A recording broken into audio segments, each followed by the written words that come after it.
Hey guys, কি অবস্থা? সবাই কেমন আছেন? আজকের টপিক হচ্ছে মোনোটোনের ব্রেক। আমারে কয়েকজন ভাই জিজ্ঞেস করছিলেন যে মোনোটোনের ব্রেক কেমন, একটু রিভিউ দিয়েন। আপনারা নাকি মোনোটোন কিনতে ইচ্ছুক। তো ভিডিওর প্রথমেই বলবো ভাই, মোনোটোনের ব্রেক নিয়ে বলার আগে বলি, আপনি যদি 25 সালে এখনও মোনোটোন কিনতে চান, আমি আসলে আপনাকে 50% পজিটিভ দিব, 50% নেগেটিভ দেবো। কারণ আপনি 25 সালে এসেও 10 বছর আগের মোনোটোন কেন কিনবেন? যদিও আমি নিজেই কিন্তু মোনোটোন কিনেছি গত বছর। তখন অবশ্য এত বেটার অপশন ছিল না এই বাজেটে। এখন কিন্তু আপনি এর সাথে অল্প কিছু টাকা বাড়াইলে এর চেয়ে ভালো পারফরমেন্সের গাড়ি পাবেন। আর যেহেতু এখন 2025 সালও প্রায় অর্ধেক শেষ, আমি সাজেস্ট করব গো ফর এবিএস। যে গাড়িতে এবিএস আছে অবশ্যই আপনি ওই টাইপের গাড়ি কিনেন। কারণ এখনও শুধুমাত্র ডিস্ক ব্রেক, আর মোনোটোনে তো পিছনে ড্রাম ব্রেক। তো এগুলা মোনোটোনের ব্যাপারে আমি পরে কথা বলতেছি। আগে বলবো যে এখন যারা নতুন কিনতে চাচ্ছেন তারা গো ফর এবিএস। এবিএস আছে এরকম বাইক কিনেন। সিঙ্গেল ডিস্ক এবিএস কিনেন, তারপরও এবিএসের কিনেন। জিক্সারের এফআই এবিএস যেটা আছে এটা দেখতে পারেন। বাজেট একটু বাড়াইতে হবে, তারপরও ওইটা আমি ভালো বলবো ব্রেকিং, যেহেতু আমি এফআই এবিএসও চালাইছি। তো মোনোটোনের চেয়ে ওটার ব্রেক আরও ভালো। আচ্ছা, এবার আসা যাক আজকে যে মেইন টপিক, মোনোটোনের ব্রেক কেমন। মোনোটোনের ব্রেক, সামনে ডিস্ক এবং পিছনে ড্রাম, এটা নিয়ে আপনি অনেক রিভিউ পাবেন। তবে আমি 13,000 কিলোমিটার চালাইছি, আমি আমার পার্সোনাল ওপিনিয়ন শেয়ার করতেছি।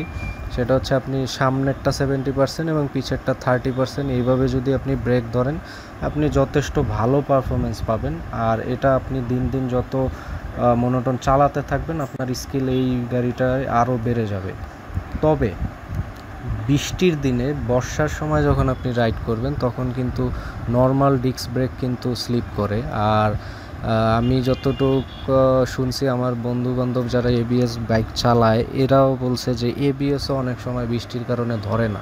তো সেটা আলাদা হিসাব। তবে এবিএস কিন্তু বৃষ্টির মধ্যে চাকা স্কিড করে না, এই সাপোর্টটা আপনাকে দিবে, যেটা আপনাকে এই নর্মাল ডিস্ক ব্রেক বা নন এবিএস বাইক দিবে না। আর পিছনের ড্রামের সবচেয়ে বড় ঝামেলা হয়েছে মোনোটোনের বাইক একটু বালি ঢুকুক, পানি ঢুকুক, ক্যাশ ক্যাশ করা। এটা আপনি যত ভালো ব্রেকিং প্যাড ইউজ করেন এই ক্যাশ ক্যাশটা করবেই। এইটা থেকে আপনি নিস্তার পাবেন না, এটা করবেই। তবে এটার একটা সলিউশন আছে। আপনি ফার্স্ট গিয়ারে গাড়িটা রেখে পায়ের ব্রেক চেপে রেখে, যাতে পিছনের ড্রাম ব্রেকটা চেপে থাকে, এই অবস্থায় আস্তে আস্তে থ্রোটল দিয়ে একটু আগাবেন। মনে করেন দিনের শুরুতে আপনি গাড়ি নিয়ে বেরোলেন, তখন এই কাজটা করবেন। আপনি থ্রোটল দিয়ে পায়ের ব্রেক চেপে ফার্স্ট গিয়ারে আস্তে আস্তে একটু সামনে আগালেন। এতে হবে কি, আপনার ব্রেকিং প্যাডটা ঘষা খাবে। এই ঘষা খাইলে আপনার যে উপরের দিকে, ব্রেকিং প্যাডের উপরের দিকে যে বালি বা যে কারণে খ্যাচ খ্যাচ করতেছিল, ওইটা মোটামুটি ভ্যানিশ হয়ে যাবে, অথবা পড়ে যাবে, সরে যাবে, এরকম একটা ব্যাপার। এরপর দেখবেন কিন্তু আপনার ব্রেকে আর এই শব্দটা হচ্ছে না। আমি কিন্তু এই মেথডটা অ্যাপ্লাই করি। যখন আমার ব্রেক ক্যাচ ক্যাচ করে তখন আমি এরকম করি, তারপর আর শব্দ থাকে না।